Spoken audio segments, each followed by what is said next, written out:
Hello दोस्तों, क्या हाल चाल। उम्मीद करते हैं बढ़िया होंगे, अच्छे होंगे और मस्त होंगे ना। तो आज हम पढ़ेंगे क्लास टेंथ की मैथ में कोऑर्डिनेट ज्योमेट्री, जिसको कहते हैं निर्देशांक ज्यामिति। ये निर्देशांक ज्यामिति क्या होती है, तो आज की इस वीडियो में हम कवर करेंगे। और यहाँ से आपके ऑप्शन में 1-2 नंबर में पूछ लेता है कि बताइए, कोई डिजिट दे देगा और पूछ लेगा कि किस चतुर्थांश में स्थित है।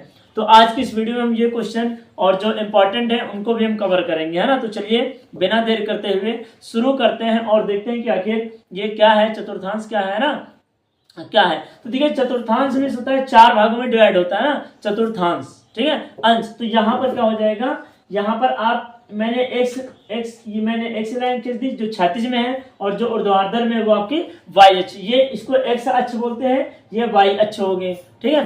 तो अब इसमें क्या होता है, यहाँ से देख लीजिए 4 भागों में डिवाइड है, प्रथम, द्वितीय, तृतीय और चतुर्थांश, है ना। तो प्रथम चतुर्थांश, द्वितीय चतुर्थांश, तृतीय चतुर्थांश और चतुर्थ चतुर्थांश, है ना। तो यहाँ क्या है, प्रथम में देखिए कौन कौन आता है। तो प्रथम में एक्स डैश मिस एक्स और वाई आ रहा है ना। तो प्रथम में एक्स और वाई आते हैं, इसमें दोनों क्या हो जाएंगे, प्लस और प्लस हो जाएंगे। उसके बाद द्वितीय में आइए, तो द्वितीय में हम क्या लेते हैं, तो द्वितीय में हम हमेशा एक्स डैश वाई लिखते हैं। एक्स डैश वाई इसलिए लिखते हैं क्योंकि हमेशा एक्स एक्सिस पहले आता है ना। तो एक्स डैश वाई इस वजह से डैश है तो पहले माइनस आएगा, तो द्वितीय चतुर्थांश में माइनस और प्लस हो जाता है, ठीक है। X dash Y minus plus, पहले में एक्स वाई प्लस प्लस, दूसरे में एक्स डैश वाई मतलब माइनस प्लस। और तृतीय चतुर्थांश में क्या होता है, एक्स डैश और वाई डैश दोनों माइनस में आते हैं, इस वजह से माइनस और माइनस हो जाएगा। और चतुर्थ चतुर्थांश में क्या होता है, तो चतुर्थ चतुर्थांश में पहले वाई डैश फिर एक्स, है ना। तो इस नहीं सॉरी वाई डैश नहीं, पहले एक्स आएगा ना, तो एक्स वाई डैश हो जाएगा। तो क्या हो जाएगा, एक्स मतलब प्लस और वाई डैश मतलब माइनस, तो क्या हो जाएगा, प्लस माइनस। तो हमेशा इससे यह पता चलता है कि हमेशा एक्स पहले आएगा।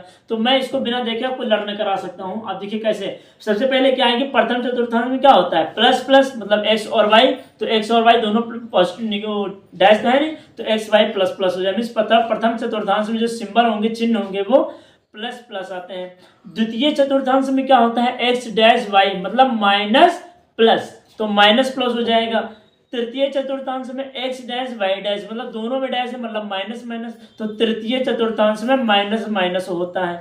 चतुर्थ चतुर्थांश में क्या होता है, एक्स वाई डैश होता है मतलब प्लस, फिर वाई डैश मतलब माइनस, तो प्लस माइनस होता है। ये आपको हो जाएगा, सीधे से याद होगा चतुर्थांश। तो प्रथम चतुर्थांश में प्लस प्लस, द्वितीय चतुर्थांश में माइनस प्लस, तृतीय चतुर्थांश में माइनस माइनस और चतुर्थ चतुर्थांश में प्लस माइनस होता है ना। तो ये आपका चतुर्थांश हो गया। अगर इसलिए आपको तैयार है तो आपको जो 1-2 नंबर एग्जाम में आएंगे वो आपको अच्छे से कवर हो जाएंगे, ठीक है। मैंने कुछ फार्मूले भी लिख रखे हैं, उनको भी देख लेते हैं, फिर न्यूमेरिकल्स अपने में क्वेश्चंस करवाएंगे, सवाल करवाते हैं ना। तो देखिए, मैंने पहला न्यूमेरिकल पहला क्वेश्चन है हमारा, पहला सूत्र है, दो बिंदुओं के बीच की दूरी का सूत्र क्या होता है। क्वेश्चन आएगा अभी हम बताएंगे। तो दो बिंदुओं के बीच की दूरी का सूत्र होता है ए बी बराबर under root x2 minus x1 का whole square plus y2 minus y1 का होल स्क्वायर, है ना। ये हो जाएगा। फिर दूसरा देखिए क्या है, तो मूल बिंदु से दूरी क्या होगी, अंडर रूट x1 माइनस 0 का whole square plus y1 minus 0, क्योंकि मूल बिंदु के जो निर्देशांक होते हैं वो 0,0 होते हैं, इस वजह से यहाँ कुछ नहीं तो हम 0 मान लेंगे, है ना। तो ये हमारा मूल बिंदु से दूरी निकल आएगी, जब एक ब्रैकेट में दिया हो तब ये निकलता है। तो मूल बिंदु के निर्देशांक क्या होते हैं, 0,0। एक नंबर में पूछ लेता है कि मूल बिंदु के निर्देशांक बताइए, तो 0,0 होता है, ठीक है। तो उम्मीद करते हैं कि आपको ये समझ में आया होगा, ठीक है। तो चलिए आप इसका स्क्रीनशॉट ले लीजिए, फिर हम अब अपने एक्सरसाइज की ओर चलते हैं ना। तो आप इसका स्क्रीनशॉट ले लीजिए, ठीक।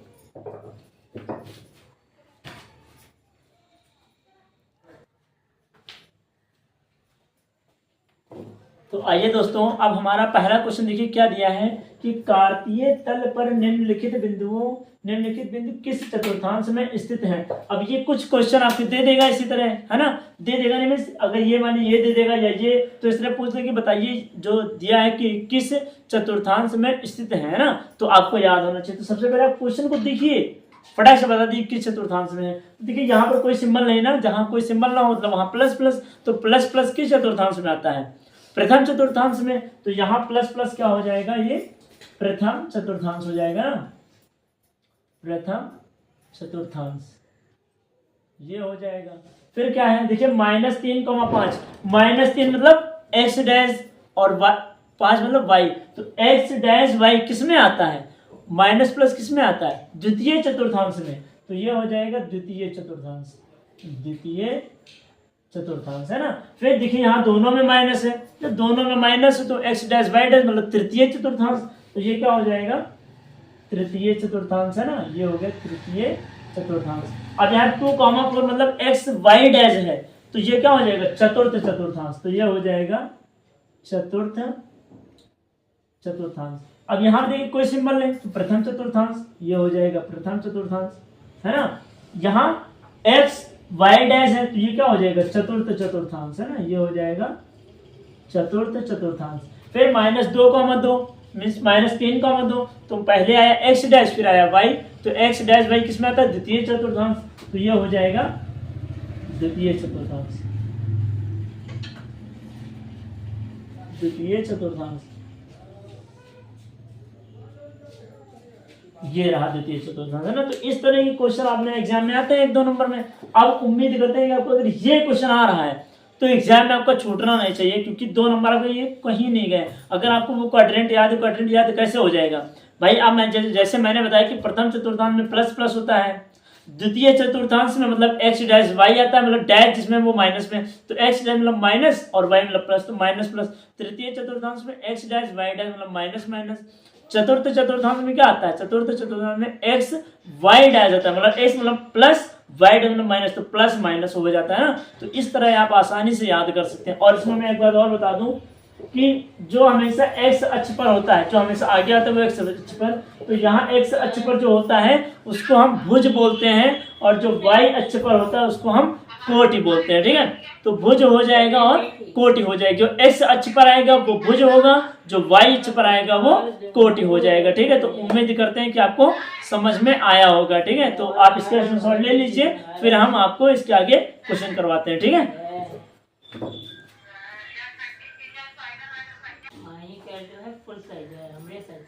तो चलिए दोस्तों, अब हम शुरू करते हैं। ये क्वेश्चन आपके एग्जाम में 100% आना ही आना है ना, इसमें कोई प्रॉब्लम नहीं, ये 100% आ जाए। और क्वेश्चन बहुत ही आसान है, आप इसको समझेंगे तो समझ जाएंगे। क्या है, निम्नलिखित युग्मों के बीच की दूरी ज्ञात कीजिए, है ना। अब देखिए इसी तरह 2 ब्रैकेट में संख्या दे देगा और आपसे पूछेगा कि बीच की दूरी निकालिए। तो पहले ब्रैकेट वाला जो होता है, हमेशा ध्यान रखिएगा, जो पहले ब्रैकेट में आता है वो x1 और y1 होता है, और जो दूसरे ब्रैकेट में आता है वो x2 और y2 होता है। और अगर आपको ये समझ आ गया तो मैंने 2 बिंदुओं के बीच की दूरी फार्मूला बताया ही है, वो फार्मूला अप्लाई करके क्वेश्चन को हम ले लेंगे, है ना। तो चलिए क्या है, लिखेंगे यहाँ पर हल, है ना, हल।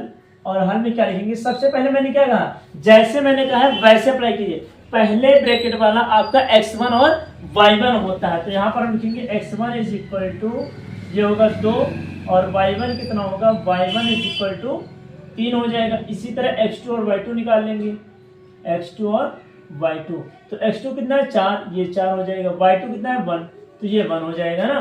अब दोनों बिंदुओं के बीच की दूरी फार्मूला क्या होगा, AB बराबर, फार्मूला क्या होता है, under root x2 minus x1 का whole square plus y2 minus y1 का होल स्क्वायर ना, ये फार्मूला होता है। चलिए इसको इरेज कर देते हैं ना, इसको भी लगा देंगे बाद में।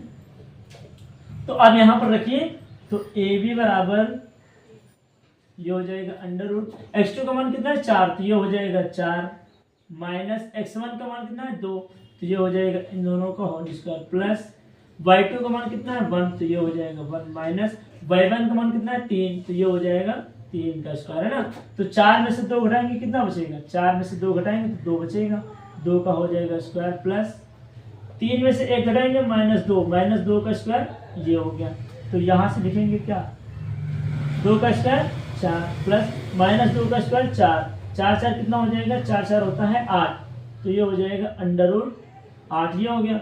अब चाहे आप अंडर रूट को 8 वहीं रहने दीजिए, या अंडर रूट 8 को जोड़ दे मीन्स तोड़ दीजिए। तो अंडर रूट 8 को हम तोड़ेंगे 2 रूट 2 में, 2 दूनी 4, 4 दूनी 8, ये हो जाएगा 2 अंडर रूट 2, है ना। ये हमारा आ गया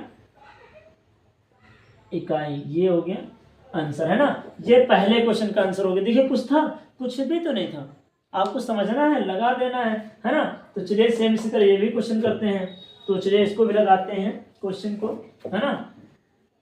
ये लिख दें ताकि ये ध्यान है, -2 -3, 2 4, 5 है ना, ये क्वेश्चन है। चलिए इसको इरेज किया जाए, है ना। अब देखिए ये क्वेश्चन में कैसे लगेगा, सेम उसी तरह लगाना है हमें ना। तो चलिए लगाते हैं इसको।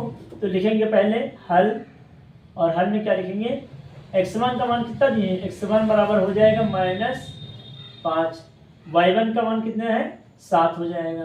फिर x2 का मान कितना है, x2 का मान हो जाएगा -1, और ये y2 का मान कितना हो जाएगा 3। तो ये y2 का मान, अब फार्मूला लगा दीजिए दोनों बिंदुओं के बीच की दूरी का। तो √x2 - x1 का whole square plus y2 - y1 का होल स्क्वायर ना, ये हो जाएगा। तो मान रख दीजिए फटाफट। तो AB बराबर x2 का मान कितना है, x2 का मान है -1, तो ये हो जाएगा -1। फिर x1 का मान कितना है, x1 का मान है -5, तो ये माइनस, ये फार्मूला वाला है। अब इसके अंदर -5 ये आएगा ऐसे, तो ये पूरे का होगा स्क्वायर ऐसे, है ना, ये लगेगा, ठीक है। और प्लस y2 का मान कितना है, y2 का मान है 3, है ना। ये y2 का मान 3 है, तो ये हो जाएगा 3 माइनस y1 का मान कितना है, y1 का मान है 7, तो ये हो जाएगा 7 का स्क्वायर, है ना। तो यहाँ पर इसको हम सॉल्व करेंगे। AB बराबर √, देखिए -1 ही हो गया, माइनस क्या हो जाएगा प्लस, तो +5 में से -1 घटाएंगे कितना बचेगा, +4 में 4 का स्क्वायर बचेगा ना, ये हो जाएगा प्लस, यहाँ 3 में से 7 में से 3 घटाएंगे -4 का क्या हो जाएगा स्क्वायर, ये हो जाएगा। तो ये कितना होगा, 4 का स्क्वायर 16, ये हो जाएगा 16, प्लस -4 का स्क्वायर करेंगे तो कितना होगा 16, तो ये कितना हो जाएगा 16, और 16 कितना होता है 32, ये हो जाएगा √32, ये आपका हो जाएगा आंसर, है ना। एक बात ध्यान रखिएगा हमेशा, देखिए पावर में अगर हमेशा सम संख्या दी है, जैसे 2, 4, 6, 8, 10, 200, 1600 मतलब जो कट जा रही है, अगर पावर सम है तो हमेशा आंसर प्लस में ही आएगा। लेकिन अगर यहाँ माइनस दिए है और पावर हमेशा आपका विषम में आ रहा है, जैसे 3 हो गया, 5 हो गया, 7 हो गया,